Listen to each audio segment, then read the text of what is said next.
Ouvir Justiça de hoje está de volta com o tema Direitos Autorais na Internet. Participando do programa, o desembargador José do Carmo Veiga de Oliveira, da 10ª Câmara Civil do Tribunal de Justiça de Minas Gerais, e a advogada Elisângela Dias Menezes, especialista em direito autoral.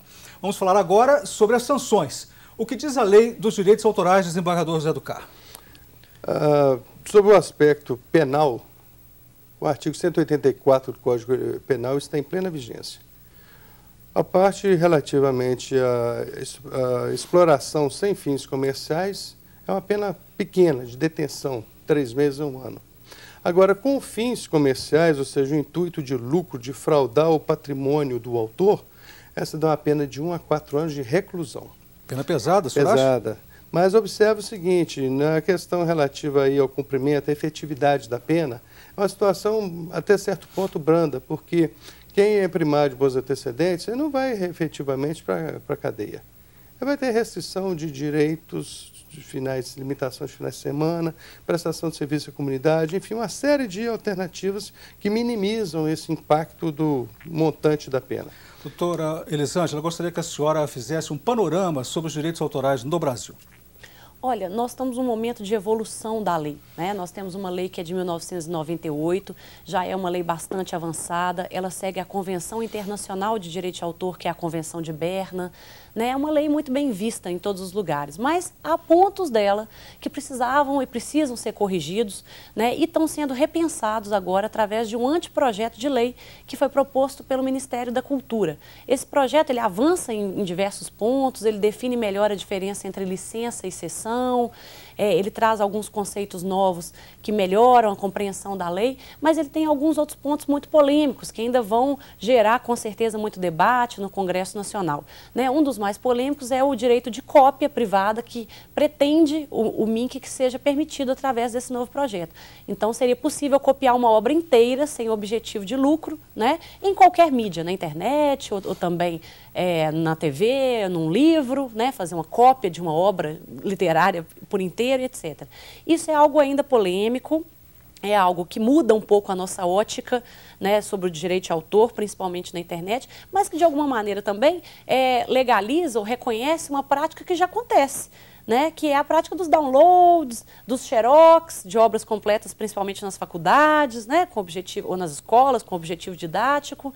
Então, é algo para a sociedade amadurecer, pensar a respeito e emitir suas próprias opiniões para a gente gerar um equilíbrio entre o direito do autor e o direito da sociedade de acesso à informação. Desembargador, o senhor diria que o direito autoral na internet está na lei, como os senhores afirmam, né? Mas está ainda embrionário, não?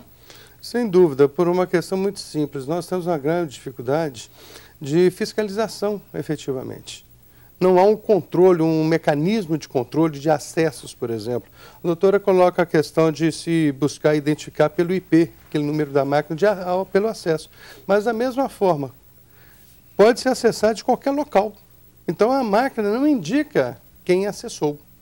Aí haveria necessidade de desenvolver um mecanismo muito mais abrangente, de uma maneira mais efetiva, para se identificar não só a máquina, mas efetivamente quem fez o acesso.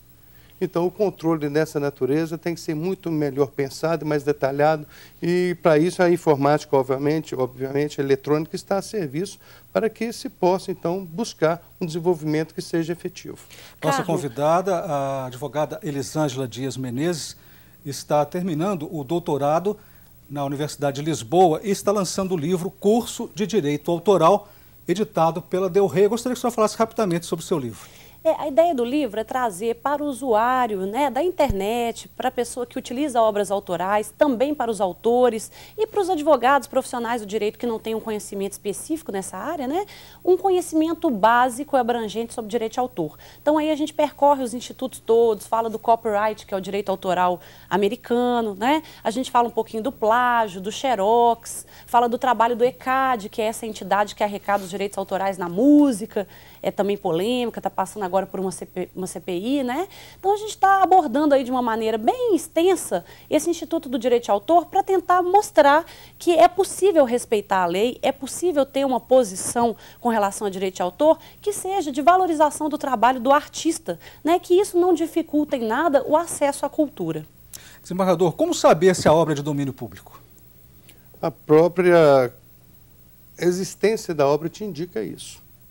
A primeira observação que se deve fazer é a questão de examinar o lapso temporal de proteção que a lei dispensa. Porque vencido esse lapso temporal, ela cai no domínio público. A nossa lei hoje estabelece no artigo 41 que são 70 anos a partir da morte do seu autor. Está protegida. Vencido esse prazo, então ela cai no domínio público. Para você ter ideia, o site do Tribunal de Justiça do Distrito Federal, ele tem lá uma série de obras elencadas e disponibilizadas, já rotuladas no link domínio público, obras de domínio público. Então pode-se acessar e ali fazer o download sem nenhum tipo de restrição. Exatamente porque já estão disponibilizados para essa finalidade. Tem site específico com o nome Domínio Público, onde ali há centenas de obras disponibilizadas nessa mesma situação. Vamos partir para as considerações finais. Eu gostaria, doutora Elisângela, que a senhora, nas considerações finais, falasse um pouquinho se artigos publicados pela imprensa e postados na internet são de domínio público. A imprensa, ela faz um trabalho muito especial, né? Ela leva a informação para a sociedade. Então, existe na lei autoral uma restrição, né, com relação ao direito de autor na imprensa, né? Disse que aquilo que é publicado na imprensa pode ser reproduzido por outros órgãos de imprensa e pelas pessoas com uma certa liberdade de informação para que aquele conteúdo possa circular livremente, né? Isso não ofende os direitos do jornalista. O que não significa que o jornalista não tenha direitos com relação ao veículo que o contratou, né? Então ele está ali produzindo obras autorais dentro de um contrato de trabalho e é remunerado especificamente para aquela finalidade para a qual ele foi contratado.